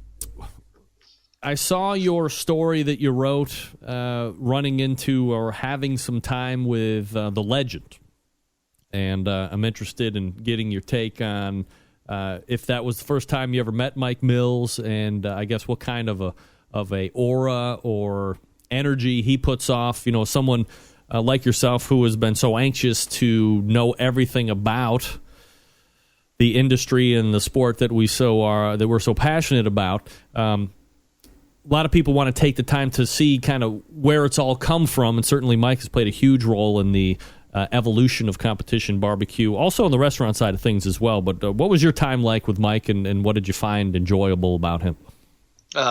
Super gracious fella. He was one of the guest judges, and I shouldn't say guest judge. He was one of the judges. How could he be a guest judge? He's the kind of guy, though, Greg. When he comes to the judges' table, the other 5 stand up, and admire his presence. Very, very gracious fellow. I caught him right outside the judges' tent. He was standing under a tree with one of his friends, and they were just sitting there talking. And I came up to him, introduced myself, and the conversation started. And one thing about everybody you run into, Mike Mills, David Bosca, Donnie, whether it's Tim, anybody you run into down there, if you start talking barbecue, they will sit and talk barbecue with you. It is that kind of a attitude down there. Is they love it. This isn't something that they do, just for the heck of it. They love it, and what I got from it is they live it. And Mike Mills still lives it. There was a gal there who had broke her leg that was a friend of his. And as we were talking, one of the officials from the Jack came over and meet somebody that wants to see you really badly. And he walked over there, and this lady, he saw her, and of course they immediately knew. And she had broken her leg. And the first thing he does is gets down there and reaches through a fence, because there's this like I guess it's a cattle thing, and when it's not being used for barbecue, and reaches through there in a real awkward position and signs her cast for her without her even asking. And he was just great. I mean, he was just great. And that's what he said. He goes, that's why he comes back to all these competitions, is to keep it going and to, see all his friends. It really is like a big family reunion. Steve, I talked with Darren Warth a little bit earlier, also Mike Richter, Grand Champ, Reserve Grand Champ, respectively. Yeah. And, both mentioned that they saw in the judges' tent, perhaps more than any year past at the Jack Daniels, that there were cooks in the judges' tent. Is that something that you also noticed perhaps more prevalently? And was that something that you heard bantered around the cooks' pits? Yes, the best thing I heard was somebody came back. I think it was I think I was talking with Donnie, and somebody came back and he said, "Well, one good thing, Donnie, I didn't see anybody with a Miss Lynchburg thing on, so no beauty queens were judging." And it was funny. Michael McDermott was there, and he's one of my favorite guys. And I've never had a chance to meet him yet, but he's over the Sam's Club, and I am desperately trying to get them to come to Chattanooga to our Sam's Club. We've got a great Sam's Club here in Chattanooga, and I'd love to make them, make us part of the tour. But I went last year; they were in Knoxville, and they bypassed this area this summer. And I'd love for him to come to Chattanooga. And it was funny, and I didn't even know he was there. And I was going into the judge's tent, and there was this guy sitting on a bale of straw. And I thought, that looks just like Michael McDermott. And I walked on, and it was Michael McDermott, and I didn't even get a chance to talk to him. So, that's the situation you're in. You're just running into so many popular people, so many people that are important to the business side of barbecue. That I didn't even I thought, boy, it looks like him. Didn't even realize that he was there. Steve, what's the ratio in your estimation between cooks or people that are involved with a team in some form or fashion and people that are foot traffickers or the foot soldiers or the patrons of this event? You mean like the people that hang around a team, or just the people that like to come watch? Yeah, I mean, would you say that 40% or 50% of the population that you saw there were involved in some type of a team, or would you say that the majority of people were just spectators and fans that were just coming down? At the Jack, the majority of the people were just people that were just watching. It was incredible. The number one industry in Lynchburg on this weekend is parking. Everybody's hawking their parking lot. There's only 390 people that live in Lynchburg, and Greg, Lynchburg is. When this is going on, it's people. 390 people? Yeah, that's all. Lynchburg is a wide spot in the road. I mean, it's nothing. If Jack Daniles wasn't there, Lynchburg would be. It would probably be unincorporated. I mean, Moore County is small in Tennessee, and there's a lot of places in Tennessee. And I'm not saying that to put them down. I mean, that's just the way it is down here. There's a lot of little where I live, Ottawa. It's an unincorporated area. It's just a little wide spot in the road, and Lynchburg is just tiny. They've got the Jack Daniels, and I've been there before, and I've been to Miss Mary Bobo's. Everybody around here has been there. It's a great place. No big deal to go there. We're just used to it, and but they're like I said, parking is the number one industry. But when this thing's going on, man, I'm telling you what, they're you see license plates from everywhere. I'd say for every cook team there was there, I guarantee you there was 20 to 30 patrons just watching. Wow. So it's incredible. Help me out with, and you said you've been to Miss Mary Bobo's, and I'm guessing because it's like, somewhere you go because you live there, not because you went there because of the Jack. But I've only heard about it because people say you go there when you go down to the Jack. Like, what's the deal with that? Why is it such a big deal? Well, you go in there. It's family dining. You sit down at a table, and you might be sitting with people you don't know. Yeah.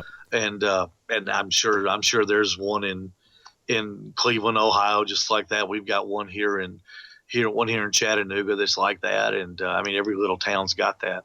And it's just a special little place. And like Darren said, they tell you how long they've been there. It's like going to the Cafe du Monde, if you've ever been there in New Orleans. They brag about, it's the longest operating restaurant in North America, I think they say. So, it's just one of those little neat little places that are down here that everybody, flocks to. I think there's only one motel in Lynchburg, and of course it was full. We had to stay we stayed in Tullahoma, which is another small town, just 15 miles from Lynchburg. The other thing that you always hear about is teams going up on the hill. Did you get a chance to get up on the hill and see the goings on there, or did you stay away from it?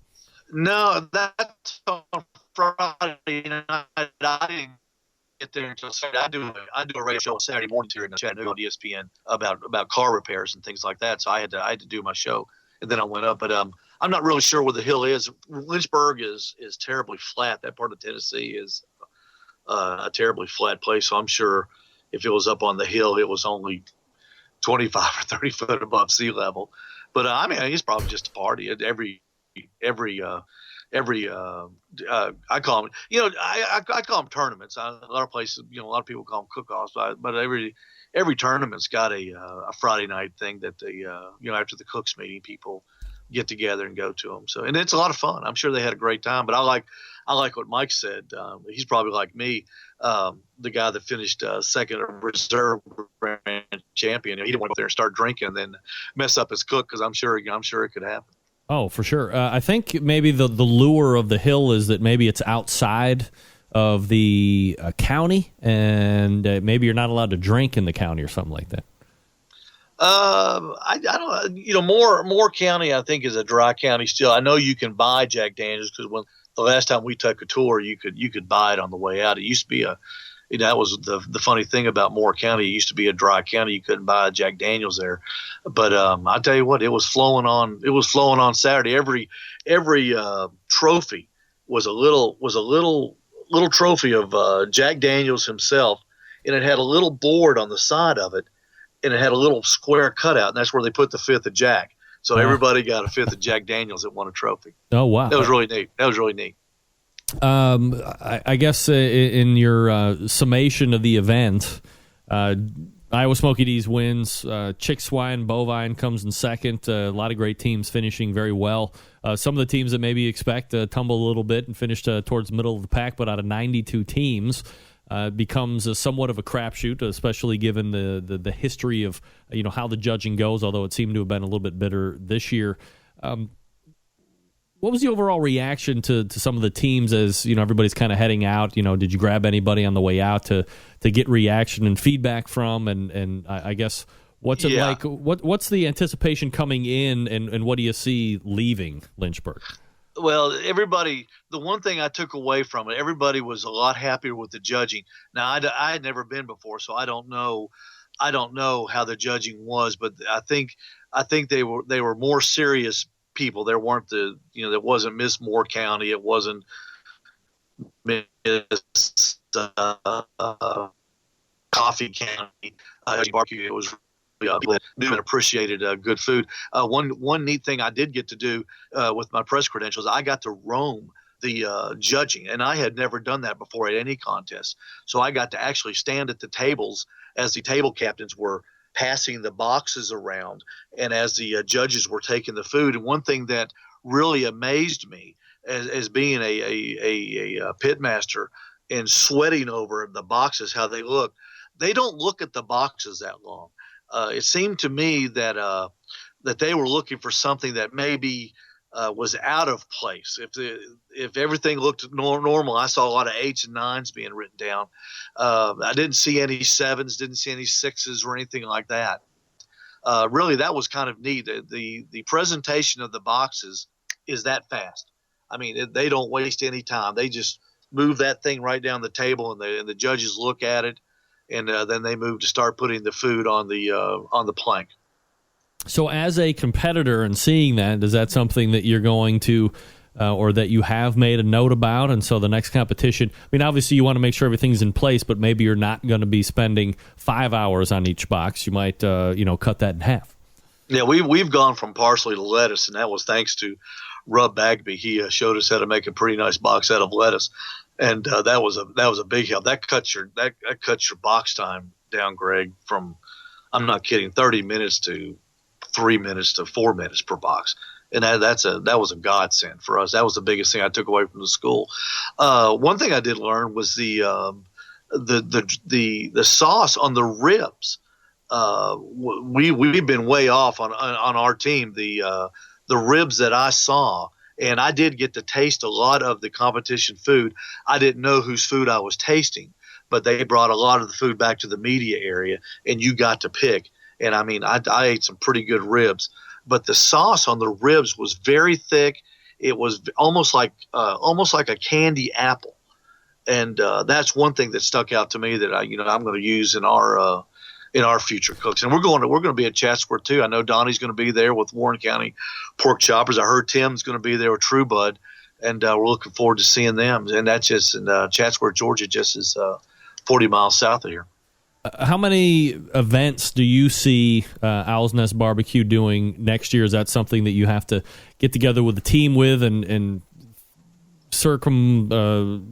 not circumvent, but study everybody's individual schedule and go, okay, well, everybody's free this weekend, and we'll look to see where the competitions are? Or do you just do the ones that are kind of local around you? What's the day-to-day plan with that? And do you have any like bigger team of the year type chase plans as well at some point?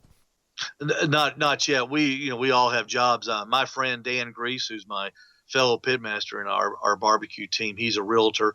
Roger Van Cleve, he's an accountant with a huge firm here in Chattanooga. He works for Unum Insurance Company. So we can't get away. This will be when we do Chatsworth, it'll be I think it's our 8th event this year, and that's coupled with a few local events, of a few People's Choice events too.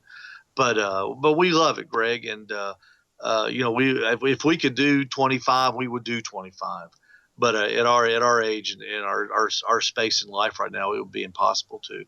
But we just do what we can. We try to stay within 150 miles. Marietta is really as far as we've gone. That's the whole hog happening, and that's a real good event. It's a growing event. Marietta's a wonderful venue, and Greg, I wish you'd come down. I know you don't compete, and you haven't. I listen to you all the time, and you say you don't want to, but I tell you what, it's fun getting your butt whipped week after week. No, we're good at it. I like to go to the competitions and hang out with everybody and eat all the food.